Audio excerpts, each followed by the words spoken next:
భారతీయ విద్యార్థులకు అమెరికా అధ్యక్షుడు Donald Trump shock ఇచ్చినటువంటి పరిస్థితి కనిపిస్తోంది.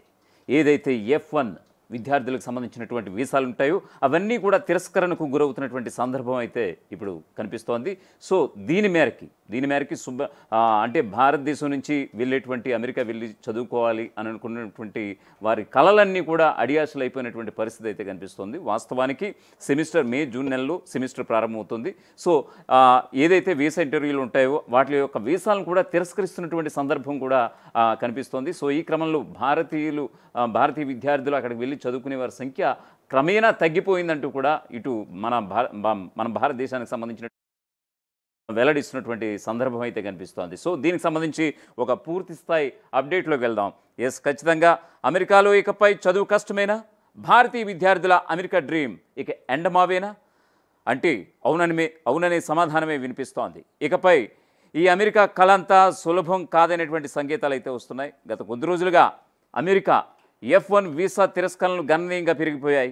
విద్యా సంవత్సరం ప్రారంభం కావడానికి దాదాపు 2 వారాలు మాత్రమే సమయం ఉన్నా కూడా ఇప్పటికీ చాలామందికి వీసాలు అయితే మంజూరు కాలేదు. ఈ క్రమంలో F1 వీసా అంటే ఏమిటి, వీసా తిరస్కరణలకు కారణాలు ఏమిటి, ఇటీవల కాలంలో వీసా మంజూరులో ఎందుకు ఇబ్బందులు తలెత్తుతున్నాయి, ట్రంప్ చర్యతో భారతీయ విద్యార్థులు ఏ దేశాల వైపు చూస్తున్నారు అనేక విషయాలను ఇప్పుడు ఒకసారి పరిశీలిద్దాం.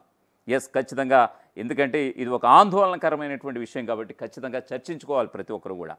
అమెరికాలో ఆగస్టు చివరిలో లేదా సెప్టెంబర్ ప్రారంభంలో అంతర్జాతీయ విద్యార్థులకు కాలేజీల్లో ప్రవేశాలు మొదలవుతాయి. అయినా ఇప్పటివరకు చాలామంది వీసాలు మంజూరు కాలేదు. వీసా అపాయింట్మెంట్స్ తక్కువగా ఉండటం, F1 వీసాలు తిరస్కరణకు గురి కావడంతో ఈ పరిస్థితి తలెత్తిందన్నట్లుగా ఇటు నిపుణులు సైతం చెబుతున్నారు.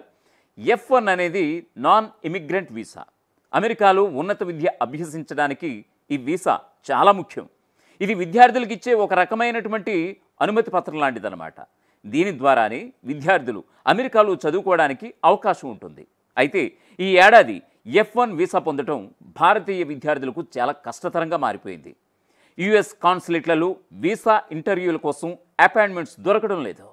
వీసాలను ఫ్రీజ్ చేశారో తెలియడం లేదు, లేదా ఊహించని విధంగా అపాయింట్మెంట్ స్లాట్స్ రిలీజ్ చేస్తున్నారు. డిమాండ్ ఎక్కువగా ఉండడంతో ఉన్న కొద్ది అపాయింట్మెంట్ కూడా నిమిషాల్లోనే అయిపోతున్నాయి. చాలామంది విద్యార్థులు అపాయింట్మెంట్స్ కోసం ఎదురు చూస్తున్నటువంటి పరిస్థితి కనిపిస్తోంది. Open doors report on international educational exchange ఈ యొక్క నివేదిక ప్రకారం 2024లో దాదాపుగా 3,30,000 మంది భారతీయ విద్యార్థులు అమెరికా వెళ్ళారట. కానీ ఈ సంవత్సరం ఆ సంఖ్య 1,00,000 కంటే తక్కువగా ఉండే అవకాశం ఉందని కూడా నిపుణులు చెబుతున్నారు. అంటే దాదాపు 70% మేర తగ్గారని కూడా గణాంకాలు చెప్తున్నాయి. గతంలో ఇలా ఎన్నడూ జరగలేదని కూడా నిపుణులు అయితే అంటున్నారు. అయితే దీని ప్రభావం విద్యార్థులపైనే కాకుండా అమెరికన్ యూనివర్సిటీలపై కూడా ఉంటుందని చాలా విశ్వవిద్యాలయాలు అంతర్జాతీయ విద్యార్థులపై ఆధారపడి ఉంటాయని కూడా చెప్తున్నారు. చాలామంది విద్యార్థులకు మంచి మార్కులు, ఆర్థిక స్తోమత, స్ట్రాంగ్ ప్రొఫైల్ ఉన్నప్పటికీ కూడా వీసాలు రిజెక్ట్ చేస్తున్నారు. ఇమిగ్రేషన్ అండ్ నేషనాలిటీ యాక్ట్లోని సెక్షన్ 214 సబ్సెక్షన్ B ప్రకారం విద్యార్థులు చదువు పూర్తయిన తర్వాత తమ దేశానికి తిరిగి వస్తారని కాన్సులేట్ అధికారులను కన్విన్స్ చేయాలి.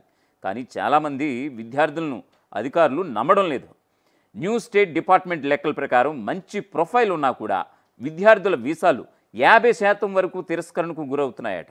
2025 మొదటి 6 నెలల్లో F1 వీసా అప్రూవల్స్ 44% మేర తగ్గడం ఈ పరిస్థితికి అద్దం పడుతోంది. వీసా ప్రాసెసింగ్ ఆలస్యం కావడం, తిరస్కరణకు కావడానికి చాలా కారణాలు ఉన్నాయని అంటున్నారు నిపుణులు. America state department social media స్క్రీనింగ్ను కఠినతరం చేసింది. గత 5 ఏళ్లుగా వాడినటువంటి ఇన్యాక్టివ్లో ఉన్న సోషల్ మీడియా హ్యాండిల్స్ వివరాలను US ప్రాసెస్ చేస్తోంది. ఇక అభ్యర్థులందరూ తమ అకౌంట్స్ను పబ్లిక్ మోడ్లోకి మార్చుకోమని అమెరికా ఇమిగ్రేషన్ డిపార్ట్మెంట్ నిబంధనలను కూడా విధించింది. ఇక ప్రైవేట్లో ఉన్నటువంటి అకౌంట్ హోల్డర్ల వీసాలను నిర్దాక్షిణ్యంగా రిజెక్ట్ చేస్తున్నారట. అంతేకాదు వీసా కోరుతున్న వారి ఆన్లైన్ ప్రెజెన్స్ అంటే వారి సోషల్ మీడియా సెర్చ్ ఇంజిన్ యాక్టివిటీని చెక్ చేస్తున్నారట. వీసా అభ్యర్థులు అమెరికాకు ప్రమాదమా కాదా అని కూడా ఈ తనిఖీల్లో నిర్ధారణ అయిపోతుందట. అందువల్ల వీసా ప్రాసెసింగ్ ఆలస్యం అవుతుందనేది నిపుణులు అయితే చెప్తున్నటువంటి పరిస్థితి కనిపిస్తోంది. ఇక దీనికి తోడు భారత్లో ఉన్న అమెరికా కాన్సులేట్లు మే 27 నుంచి జూన్ 18 వరకు వీసా ఇంటర్వ్యూస్ని అయితే నిలిపివేశాయి. ఈ విండో సెమిస్టర్ ప్రారంభం సమయంలో చాలా కీలకం. దీనివల్ల వీసా అపాయింట్మెంట్స్ కోసం ఎదురు చూసే వారి సంఖ్య మరింత పెరిగిపోయింది. కాగా డిపార్ట్మెంట్ ఆఫ్ స్టేట్ గత కొన్నేళ్ల కంటే ఈ సంవత్సరం వీసా నిబంధనలను మరింత కఠినంగా అమలు చేస్తోంది. అమెరికాలో చదువుకోవాలనుకునే విద్యార్థులకు ఈ వీసా అడ్డంకులు పెద్ద సవాలుగా మారిపోయాయి. వీసా అపాయింట్మెంట్స్ దొరకడం కష్టంగా ఉండటం, వీసా తిరస్కరణ రేటు పెరగడం వంటి కారణాల వల్ల చాలామంది విద్యార్థులు ఆందోళనకు గురవుతున్నారు. దీనివల్ల విద్యార్థులతో పాటు వారి కుటుంబాలు కూడా చాలా ఇబ్బందులు ఎదుర్కొంటున్నాయి. సరైన సమయానికి వెళ్ళలేకపోతే చదువు ఆలస్యం కావడమే కాకుండా ఆర్థికంగా మానసికంగా కూడా నష్టపోయే ప్రమాదం ఉంది. ఈ సమస్యల వల్ల చాలామంది కూడా విద్యార్థులు అమెరికా కాకుండా ఇతర దేశాల వైపు చూస్తున్నారట. స్థిరమైన అనుకూలమైన ఇమ్మిగ్రేషన్ పాలసీలు, చదువు పూర్తయ్యాక ఉపాధి అవకాశాలు, అందుబాటు ధరల కారణంగా ఇతర దేశాలపై ఆసక్తి చూపిస్తున్నారట. వీటిలో మరి ముఖ్యంగా కెనడా, యూకే, ఆస్ట్రేలియా, జర్మనీతో పాటు ఇతర యూరోపియన్ దేశాలు, France, New Zealand, Ireland, Singapore, South Korea కూడా ఉన్నాయట. ఇలా భారతీయ విద్యార్థులు ఇతర దేశాలను తమ ఉన్నత విద్య కోసం పరిగణలోకి తీసుకుంటే అమెరికాకు కూడా నష్టం జరిగే అవకాశం ఉంది. కాబట్టి అమెరికా తన వీసా విధానాలను సరళీకృతం చేయాలని కూడా నిపుణులు సూచిస్తున్నటువంటి పరిస్థితి కనిపిస్తోంది. అసలైన తొలి వెలుగు. ఫాలో వాట్సాప్ @తొలి వెలుగు official.